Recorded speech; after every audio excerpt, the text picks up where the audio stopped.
Hello guys! Welcome sa ating video. Isa ka ba sa mga taong hindi pa na-receive yung KYC?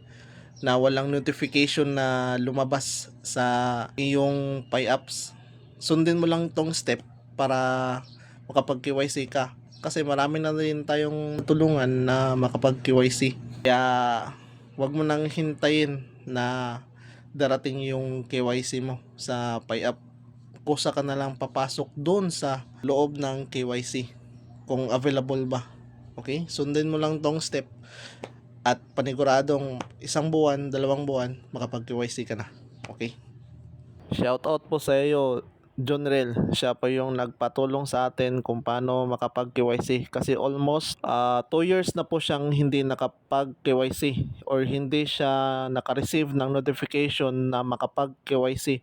Okay, kung nakikita nyo, December 28, nag-message po siya sa akin. Ito yung conversation namin na hindi pa po daw siya nakapag-KYC. Nag-advise tayo na pumasok siya sa KYC sa Pi Browser. Tapos ito yung lumabas sa kanya. Hindi pa daw available yung KYC para sa kanya. Nag-advise tayo sa kanya na papasok siya doon sa Pi Browser sa KYC. Kaya nung April 4, yun, nakapag-KYC na siya doon sa loob ng Pi Browser sa KYC. Ito na guys. Congrats po sa iyo, sir. Meron po tayong guide na ilalagay ko dito para hindi po kayo malito kung saan kayo papasok. Una nyo gagawin, pasok po kayo sa Pi Browser. Antay lang po kayo ng konti. Pag nakapag-loading na, pasok po kayo dyan sa KYC.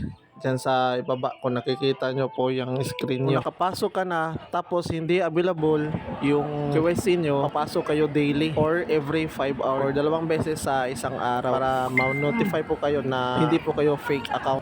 Yun lang guys, kung meron pa kayong mga katanungan about sa inyong PiCoins ay wag po kayong hiya mag-comment sa baba ng video po natin or pwede nyo naman akong i-private message.